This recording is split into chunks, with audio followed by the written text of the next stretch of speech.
하나님께서 오늘 저와 여러분에게 주시는 말씀 이사야 63장 1절과 2절 말씀입니다. 저와 여러분 하나님의 말씀 앞에 다 같이 일어나겠습니다. 하나님을 존중 여깁니다. 그것을 말씀에 대한 존중으로 저와 여러분이 일어서서 표현한 것입니다. 바로 그 마음으로 우리 한 목소리로 함께 읽겠습니다. 시작. 에돔에서 오시는 이분은 누구신가? 붉게 물든 옷을 입고 보스라에서 오시는 이분은 누구신가? 화려한 옷차림으로 권세 당당하게 걸어오시는 이분은 누구신가? 그는 바로 나다. 의를 말하는 자요 구원의 권능을 가진 자다. 어찌하여 내 옷이 붉으며 어찌하여 포도주 틀을 밟는 사람의 옷과 같으냐. 아멘. 우리 앞뒤 좌우로 5명 이상 우리 축복 인사 나누고 자리 앉겠습니다. 시작. 하늘 복 많이 받으세요. 땅의 복도 많이 받으시기 바랍니다. 하늘 복, 땅의 복이 저와 여러분에게 풍성하게 넘치시기 바랍니다. 저와 여러분은 하나님의 아들, 딸이기 때문에 저와 여러분이 축복할 때 하나님께서 복을 내려주십니다. 우리는 축복의 말이 가득한 그런 교회를 함께 만들어갈 수 있기를 바랍니다. 여러분, 저와 여러분이 함께 이사야서 무려 66장까지 있는 이사야서 말씀을 함께 묵상하고 있는데, 이 이사야서 끝자락 63장에 갑자기 붉게 물든 옷을 입고 에돔의 수도인 보스라에서 오시는 분이 등장합니다. 멀리서 볼 때에는 화려한 옷차림으로 보였는데 가까이에서 보니 포도주 틀을 밟다가 붉은 포도즙을 온통 뒤집어 쓴 그런 모습을 하고 있습니다. 다음 가족 여러분, 누가 생각이 나십니까? 무엇이 생각이 나십니까? 저는 가장 먼저 이사야 53장의 여호와의 종이 생각났습니다. 그는 찔리고 상처 입고 매를 맞았습니다. 그는 고난을 당했습니다. 그의 몸과 옷은 온통 붉은 피로 물들고 말았습니다. 이사야가 묻습니다. 어찌하여 당신의 옷은 붉게 물들었습니까? 어찌하여 포도주 틀을 밟는 사람의 옷 같습니까? 그런데 그분이 대답을 하십니다. 나는 혼자서 포도주 틀을 밟듯이 민족들을 짓밟았다. 민족들 가운데서 나를 도와 함께 일한 자가 아무도 없었다. 내가 분내어 민족들을 짓밟았고 내가 격하여 그들을 짓밟았다. 그들의 피가 내 옷에 튀어 내 옷이 온통 피로 물들었다. 다음 가족 여러분, 포도주 틀을 밟고 있는 그 사람의 옷을 한번 마음속으로 그려보시고 상상해 보시기 바랍니다. 흰 옷을 입고 포도주 틀을 밟기 시작합니다. 그러면 붉은 포도즙이 여기저기 튀면서 점점 얼룩덜룩해서 가겠죠. 그러다가 마침내 더 이상 흰색은 조금도 보이지 않고 완전히 포도주 빛으로 붉게 물들게 되는 그런 과정을 한번 마음속에 그려보시기 바랍니다. 이것은 내가 찔리고 내가 매를 맞아 흘린 내 피가 아니다. 이것은 고난의 피가 아니라 심판의 피다.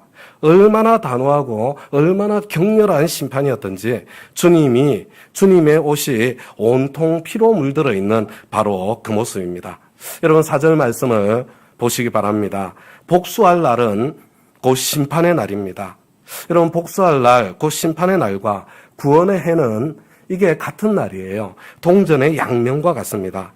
여러분 히로시마의 원자폭탄이 투하되면서 일본이 항복을 선언한 8.15 광복절을 생각해 보시기 바랍니다. 우리에게는 구원의 해였습니다. 그러나 일본에게는 심판의 날이었습니다.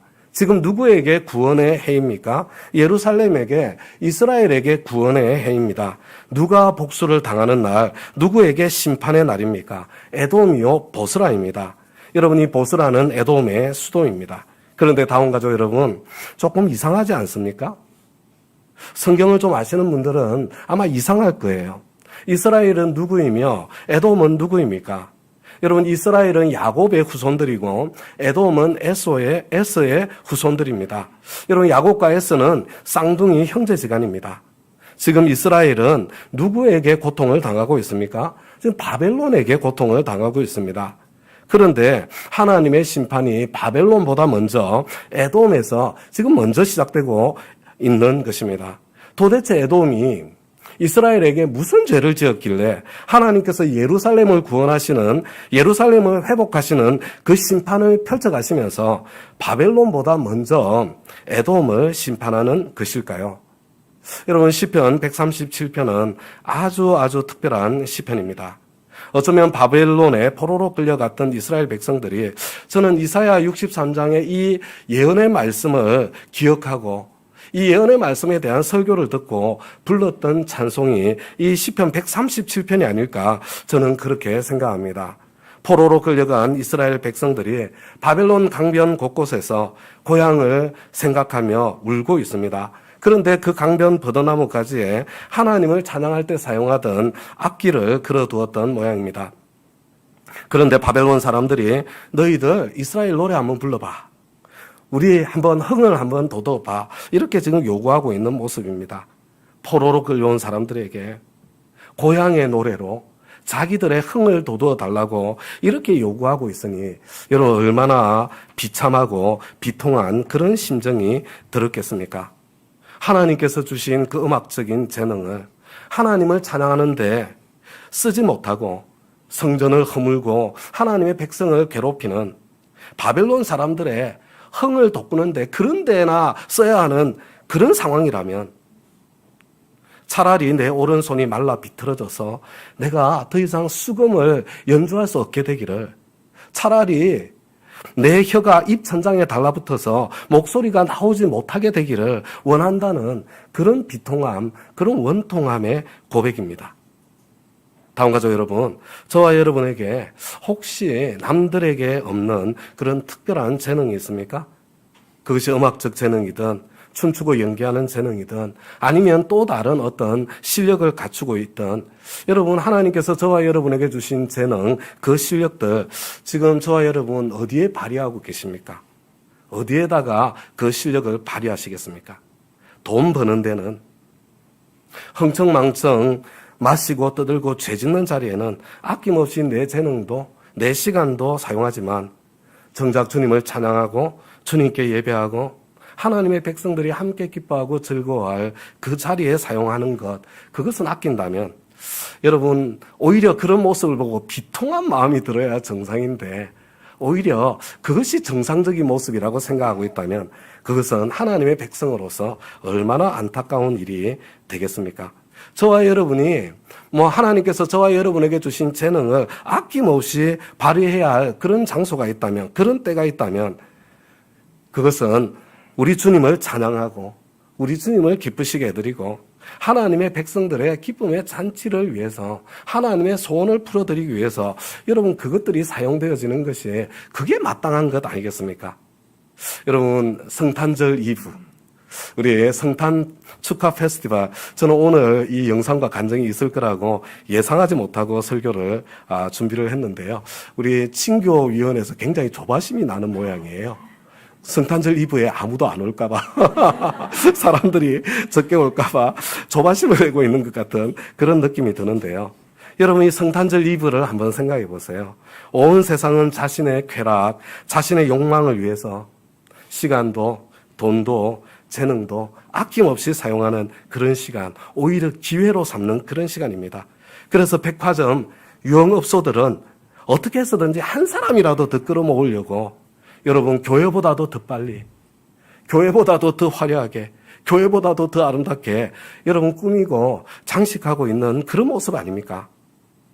다음 가족 여러분, 무엇인가 하나님께서 나에게 선물로 주신 그런 재능, 그런 시간이 있다면 그 어디에서보다도 여러분, 우리 주님의 생신 축하 자리, 그 잔치, 여러분, 그 잔치 자리야말로 참 우리가 나의 재능을 발휘하고 나의 시간을 사용해야 될, 여러분, 바로 그 자리가 되어야 되지 않겠습니까?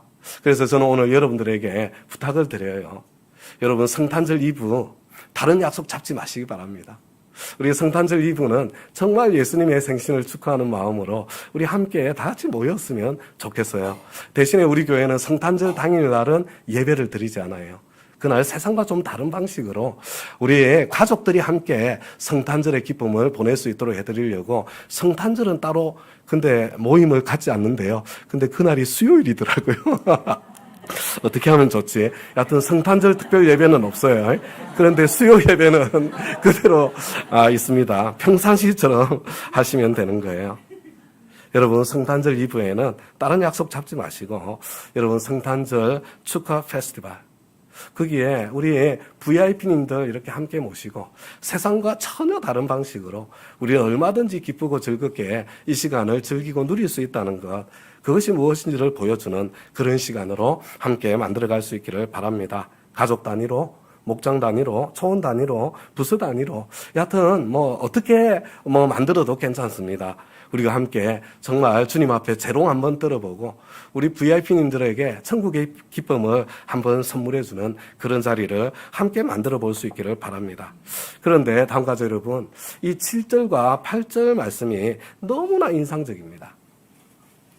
지금 이스라엘 사람들은 바벨론 땅에서 바벨론 사람들에게 지금 모욕을 당하고 수치를 당하고 고통을 당하고 있는데, 이 바벨론 사람들이 자기들이 흥겹도록 악기를 연주해달라, 노래를 불러달라, 이렇게 요구하니까 정말 비통한 심정이 들어서 하나님 앞에 복수해달라고 이렇게 기도하는데, 이 바벨론에 대한 복수를 먼저 청하는 것이 아니라 에돔에 대한 원통함을 먼저 풀어달라고, 그리고 그 다음에 바벨론에 대한 복수를 하나님께 청하고 있는 그런 모습입니다.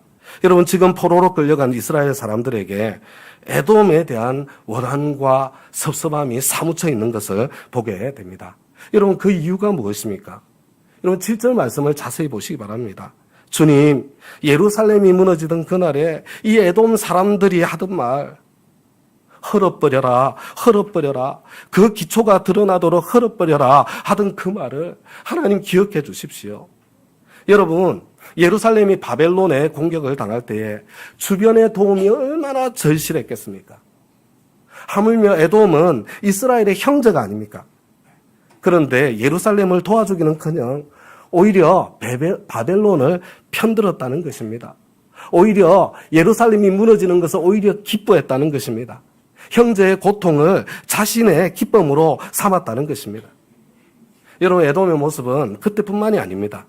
출애굽한 이스라엘 백성들이 에돔 땅을 거쳐서 가나안 땅으로 좀 들어갈 수 있도록 해달라고 그렇게 부탁을 했을 때에도 에돔 백성들은 그것을 거절했습니다. 물론 이거 이해가 안 되는 거 아니에요.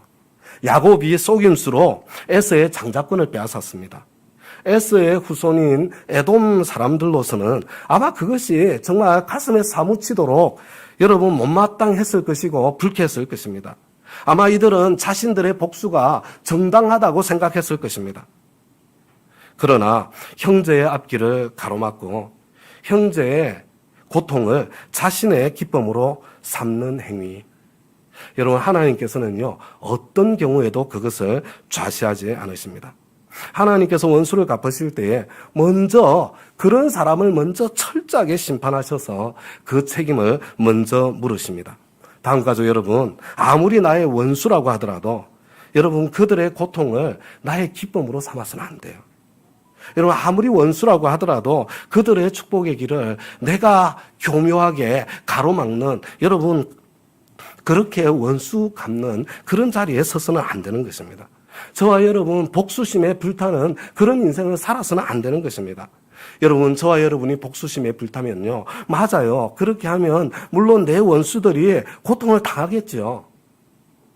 그러나 내 원수들만 고통을 당하는 것이 아니라 여러분 그때 내 자신의 인생도, 여러분 그 복수심 때문에 내 자신의 인생도 불타고 망하고 무너지고 마는 거예요. 그뿐만 아니라 여러분 하나님의 심판도 면할 수 없는 것입니다. 하나님께서는 원수를 위해서 저와 여러분에게 용서라고 명하시는 것이 아니에요. 하나님께서는 저와 여러분 자신을 위해서 이런 원수 갚는 것을 내가 하지 말고 그것을 피하고 그것을 하나님께 맡기고 나는 용서하기를 선택하라고 그렇게 명하고 계신 것입니다. 여러분, 성탄절 이 기간이야말로 우리 주님의 그 마음, 그 사랑을 내가 먼저 누리고 여러분, 그것의 통로가 되어지는 그런 소중한 시간, 그런 시간들이 되어야 할 것입니다. 다음 가족 여러분, 이제 다시 이사야서 63장으로 되돌아왔습니다. 그런데 여러분, 이 5절 말씀이요, 정말 특별한 말씀입니다. 하나님께서 말씀하시죠. 아무리 살펴보아도 나를 도와서 나와 함께 일할 사람이 없었다. 하나님께서 지금 이 심판을 하고 계시는데 아무리 둘러보아도 하나님과 함께 그 심판의 자리에 설 수 있는 사람이 아무도 없었다는 이야기입니다.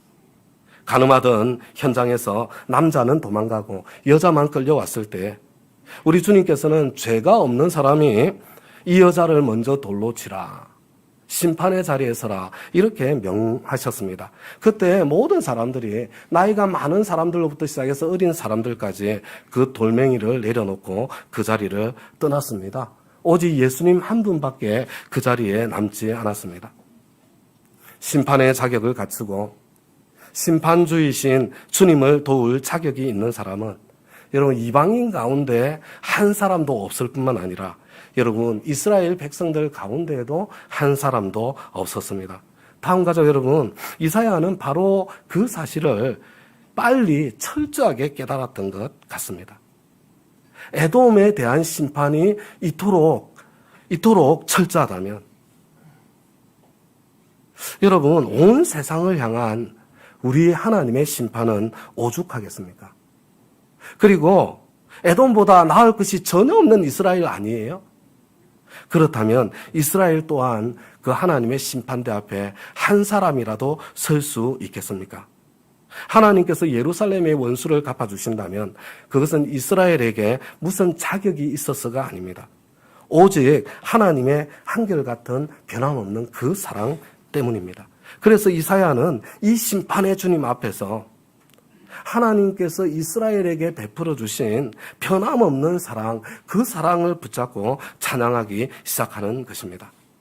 하나님께서 이스라엘을 향하여 그들은 나의 백성이며 그들은 나를 속이지 않는 자녀들이다, 이렇게 선언하시고 그리고 그들의 구원자가 되어주셨습니다. 지금 이거 언제적 이야기를 하고 있는 거예요? 지금 바로 출애굽 사건을 지금 회상하면서 하나님 앞에 지금 매달려 호소하고 있는 것입니다. 그런데 다음 가족 여러분, 정말로 이집트 땅에서 종살이하던 그 이스라엘 백성들, 여러분 주님을 속이지 않는 그런 자녀들이었습니까? 그들이 하나님의 구원을 정말 누릴 만한 자격이 있는 사람들이었습니까? 정말로 그랬습니까? 그렇지 않았어요. 엄마 아빠의 눈에는 고슴도치도 자기 자신이 예쁘게 보이지 않습니까? 이것은 이스라엘 백성들이 자격이 있었다는 것을 이야기하는 것이 아닙니다. 하나님의 아버지로서의 변함없는 사랑을 보여주고 있는 것입니다. 하나님께서는 이집트에서 종살이하며 강제 노역으로 고난당하던 바로 그들 한가운데로 직접 내려오셔서 구름 기둥으로, 불 기둥으로 그들과 함께 그 고난의 여정을 함께 통과하시면서 그들을 구원해 주신 것입니다. 여러분, 그랬는데도 불구하고 그들은 반역하고, 그래서 고생하고, 그러다가 다시 또 하나님 앞에 부르짖고 회개하고 돌아오고, 하나님께서 불쌍히 여겨주시고, 그래서 조금 살만해지면 또다시 또 하나님을 배반하고, 그러면 또 고생 그 길에 하다가 다시 또 회개하고, 여러분 돌아오고, 살만하면 또 반역하고, 또 고생하다가 회개하고 돌아오기를 지금 반복해 오던 이스라엘의 역사예요. 그러다 지금 어떤 순간이에요? 이제 또 하나님께 또 반역해서, 그래서 하나님께서 아버지의 회초리, 사랑의 매로 지금 그들을 다스리고 있는 중에 있습니다. 성전은 파괴되고 예루살렘은 황폐하게 되었고 그들은 포로로 끌려가서 지금 심지어 어떤 자리에까지 있습니까? 하나님께서 주신 그 재능을 정말 하나님께 예배하는 데는 하나도 사용하지 못하고 오히려 원수들을 즐겁게 해주는, 원수들의 흥이나 돋구는 그런 데 사용할 수밖에 없는 그런 상황 속에 지금 원통하게 고생하는 그런 중에 지금 있는 거예요, 있는 거. 여러분, 상황이 그렇게 되었으면 여러분 어떻게 해야 됩니까?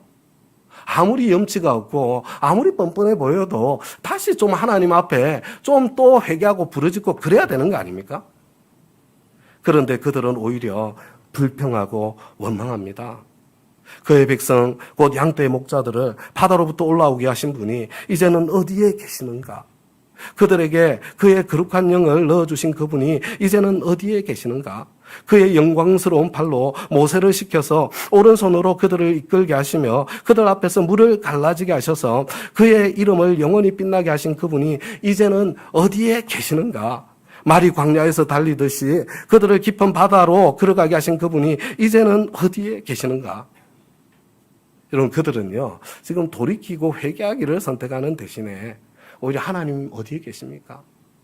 정말 계신 거 맞습니까? 계시기는 한 것입니까? 이스라엘을 사랑하신다는데 정말로 사랑하시는 거 맞습니까? 아주 미워하기로 이렇게 무너뜨기로 작정하신 것은 아닙니까? 지금 있잖아요. 탄식하며 불평하며 원망만 하고 있을 뿐입니다. 하나님 조금 찾는 듯 하다가 그냥 안 되니까 또 포기하고, 하나님 조금 찾는 듯 하다가 또 포기하고, 이제는 더 이상 하나님께로 돌이킬 생각조차도 하지 않고 있는 그런 이스라엘 백성들이에요. 지금 이사야가 그런 사람들 한가운데 서 있는 거예요. 그러면서 이사야가 하나님 앞에 탄식하는 거예요. 이제는 더 이상 회개할 기미조차 보이지 않는 하나님의 지금 이 최종적인 종말론적인 심판이 시작되었는데도 이제는 회개할 기미조차 보이지 않는 이스라엘 백성들을 바라보면서 이사야는요, 이거 회개할 마음조차도 하나님께서 주셔야만 생긴다는 것, 그것을 깨달은 것 같습니다. 그래서 있잖아요, 이사야는 이제 다른 거 붙잡을 게 없어요. 오직 변함없으신 한결같은 주님의 그 사랑만 붙잡고 호소하는 것입니다. 하나님, 우리를 당신의 자녀라고 하지 않으셨습니까? 그렇다면 하나님, 당신 우리 아버지 아니십니까? 당신 우리 아버지십니다. 바로처럼 우리의 마음을 끝까지 강팍하고 굳어지게 하셔서 우리를 정말 지금 심판하시기로 작정하신 것입니까? 우리를 돌아오셔서 우리를 불쌍히 좀 여겨 주십시오. 주님의 성소조차 이방인들에게, 원수들에게 지금 짓밟히고 있습니다. 하나님 앞에 살려달라고 지금 호소하고 있는 거예요. 그런데 여러분, 이 이사야의 기도가요, 64장까지 계속 이어지는 거예요. 다음 가족 여러분, 하늘을 가르시고 내려오시는 하나님의 모습, 여러분 무엇이 생각나세요? 여러분, 다시 오실 우리 주님의 영광스러운 모습이 그려지지 않습니까? 여러분, 이사야 63장부터는요, 여러분 마지막 때에 있어 이 종말과 있잖아요, 심판과 구원은 동전의 양면이거든요.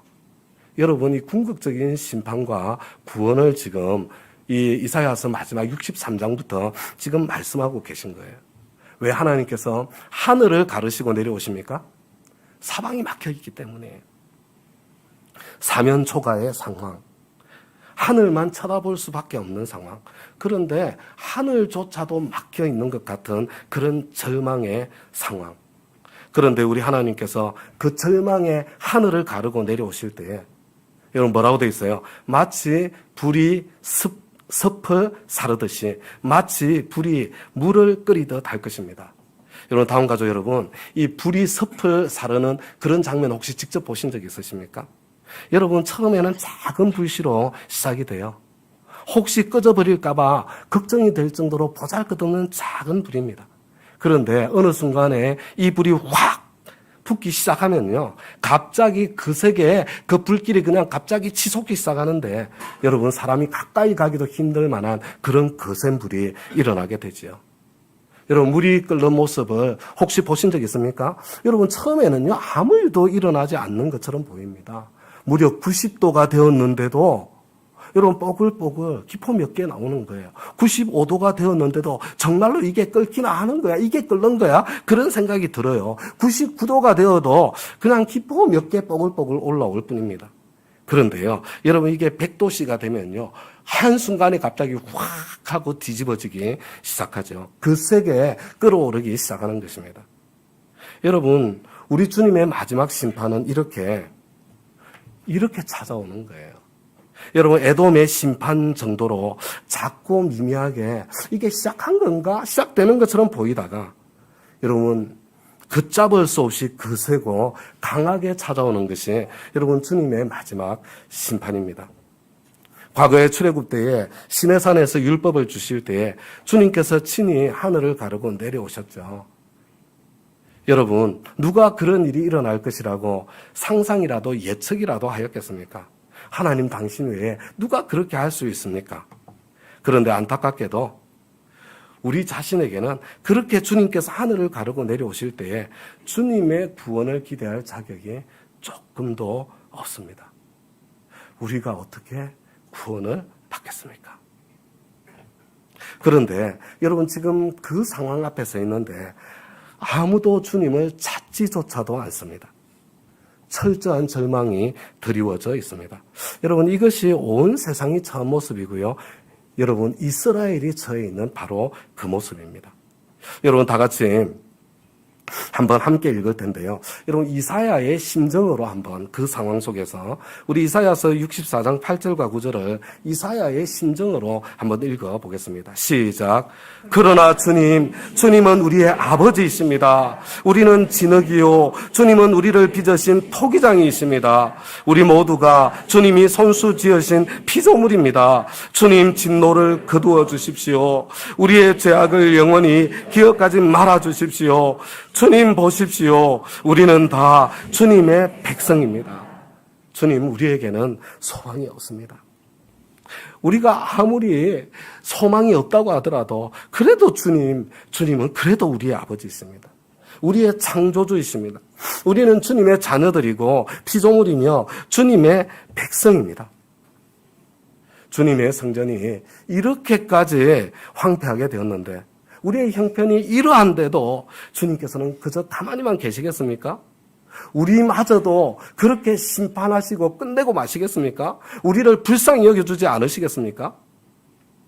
여러분 이게 있잖아요. 지금 이사야의 절실한 이게 호소고 기도예요. 이런 이사야의 여러분 지금 이 시대가 이미 그 길로 가고 있다는 거 보이지 않으세요? 이런 이사야의 호소에 대한 우리 주님의 대답이 무엇인가? 그게 이사야 65장이에요. 1절과 2절.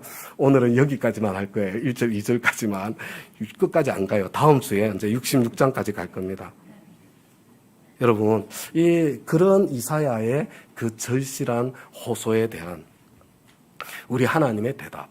여러분, 저와 여러분 한 목소리로 한번 읽어보겠습니다. 시작. 나는 내 백성의 기도에 응답할 준비를 하고 있었지만 내 백성은 아직도 내게 요청하지 않았다. 누구든지 나를 찾으면 언제든지 만나려고 준비를 하고 있었지만 아무도 나를 찾지 않았다. 내 이름을 부르지도 않던 나라에게 나는 보아라 나 여기에 있다. 보아라 나 여기 있다 하고 말하였다. 제멋대로 가며 악한 길로 가는 반역한 저 백성을 맞이하려고 내가 종일 팔을 벌리고 있었다. 여러분, 하나님께서 이스라엘 백성들이 돌아오기를 기다리고 또 기다리고 계셨지만 이스라엘 백성들은 아무도 아직까지도 주님께 요청하지도 않고 주님을 찾지도 않았습니다.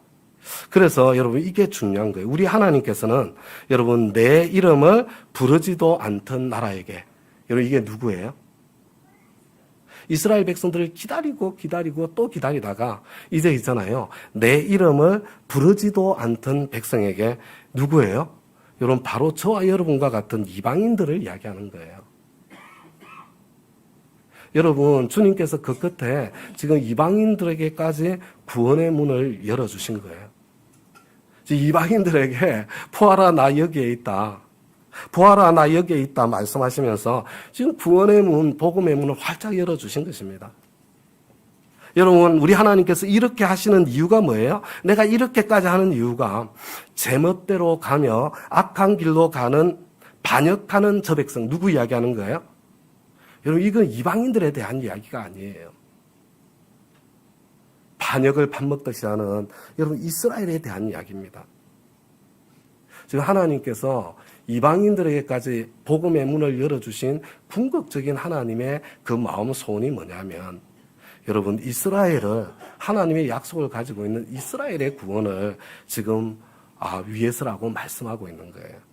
여러분 바로 이것이 로마서 10장과 11장입니다. 이게 로마서 10장 11장이에요. 사도 바울은 바로 이방인의 구원과 이를 통해서 지독스럽게 반역하던 이스라엘 백성들이 이게 우리의 의를 통해서 구원받는 것이 아니라 우리의 죄악을 위해서 십자가의 고통을 당하신 하나님의 사랑을 기대고 의지하면 우리도 지독하게 반역하던 우리도 동일하게 구원을 받을 수 있게 되는 것이로구나. 그 하나님의 새로운 의를 깨닫게 되기까지의 그 과정을 여러분 로마서 10장과 11장을 통해서 저와 여러분에게 설명해 주고 있는 것입니다. 저는 이사야서를 읽을 때마다 와, 여기에서 로마서가 나왔네. 하나님께서 이사야서 안에 로마서를 담고 있었네. 다음 가족 여러분, 내가 종일 팔을 벌리고 있었다. 우리 주님께서는 지금도 그 팔을 벌리고 계십니다. 우리 주님의 팔은 심판받아 마땅한 모든 인간에게 구원받을 자격이라고는 한 톨도 없는, 도무지 없는 모두에게 항상 열려 있습니다.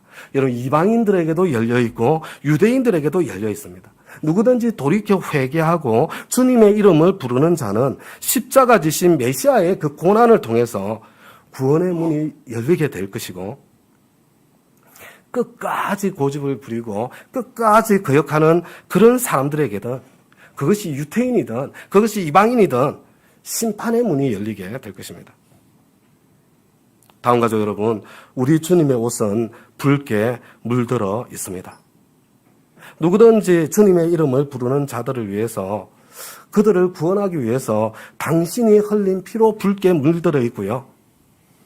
동시에 끝까지 주님을 거역하는 자들, 어쩔 수 없는 거예요. 그때는 그들을 향한 여러분 심판의 피로 우리 주님의 옷은 다시 한번 붉게 물들게 될 것입니다. 이사야는 도무지 구원받을 자격이 없는 이스라엘 백성들을 바라보시면서 그들의 의로움이 아니라 하나님의 변함없으신 한결같은 사랑을 의지해서 하나님께서 우리의 창조주시고 아버지이심을 상기시켜 드리면서 지금 구원의 은총을, 이게 이사야가 복음을 제대로 지금 본 거예요. 하나님 앞에 그 은총을 호소하고 있는 것입니다. 저와 여러분도, 저와 여러분 자신의 반복된 죄와 허물 때문에 여러분 너무너무 염치가 없어서, 여러분 저는 그럴 때가 있는데 여러분들은 그럴 때가 없으세요? 계속 회개하는 듯 하다가 또 죄로 무너지고 회개하는 듯 하다가 또 죄로 무너지는 그런 나의 너무나도 염치가 없는 내 모습을 보면서 여러분 자포자기하고 나 같은 건 안 되는 거야. 포기하지 마시고, 여러분 회개치 않는 그 고집으로 심판의 자리에 서지 마시고, 저와 여러분 십자가의 피로 붉게 물든 우리 주님의 그 옷자락, 저와 여러분 꽉 붙잡을 수 있기를 부탁을 드립니다. 종일토록 팔을 벌리고 서 계신 배은망덕한 탕자라고 하더라도 아들이기 때문에 그 아들조차도 기다리시던 그 하나님 아버지의 모습을 기억하고, 저와 여러분 좀 뻔뻔하게라도 우리 하나님 아버지께로 돌아가십시다. 아버지 되신 하나님의 변함없는 한결같은 그 사랑을 정말 뻔뻔할 만큼 기대고 의지하면서 저와 여러분 그 사랑 때문에 좀 죄의 자리에서 일어서 보십시다. 내가 먼저 이 말로 설명되지 않는 그 어마어마한 주님의 그 구원의 은총을 내가 먼저 좀 누리십시다. 여러분 그 다음에 어떻게 돼요? 죄와 허물이 가득해서 내 눈에는 저런 게 어떻게 구원을 받아? 내 눈에 보기에 아무리 소망이 없어 보이는 그런 사람이라고 하더라도, 여러분 혹시 저와 여러분 주위에 저런 인간은 안 돼, 저런 인간이 어떻게 구원받아, 혹시 그런 사람들이 있어요? 혹시라도 그런 사람들이 있다면요, 아직까지도 내가 하나님 앞에서 누구인지를 보지 못한 거예요. 내 실체를 지금 여러분 만나보지 못한 거예요. 여러분 내가 보기에 아니 어떻게 저런 인간이 구원받을 수 있어, 그런 사람이라고 하더라도 그들에게 붉게 물든 옷을 입고 계시는 우리 주님의 여러분 구원과 심판의 복음은 같은 복음이에요. 동전의 양면입니다. 이 구원과 심판의 복음을 우리가 좀 함께 전해 보십시다. 다음 가족 여러분, 혹시 내가 다섯 VIP 명단에 넣고 기도하며 섬기시다가 에이 이 인간 도저히 안 되겠어, 이런 사람 내가 끝까지 섬길 가치나 있는 거야? 여러분 그런 생각 하시면서 그냥 내 기도 목록에서 지워버린 그런 사람 혹시 없습니까?